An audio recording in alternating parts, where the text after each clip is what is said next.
Hello. To import or export contacts on your Xiaomi Poco X7, first of all, let's go into this contacts application and go into organize right here. And now we have to scroll down, and here we have two options: import from file or export to file.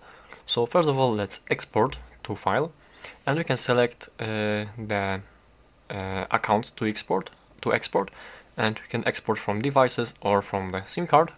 So let's, for example, export from the device. Let's press the export button, and we can select where to export these files. We can also change the name of the file, and basically we can save it.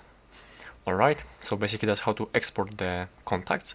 And now to import them, you simply have to press this. You have to press this import from file button, and right here we can save to imported contacts to, and we can save them to the Google account, to the internal storage on device. So let's select the account, for example, and here we have the folders. Here we have the files for the contacts, and you simply have to enable one of them, and just like this the contacts has been imported. And let me see, as you can see in my Google account right now we have the contacts imported right now. So basically that's how to do it. Thank you for watching.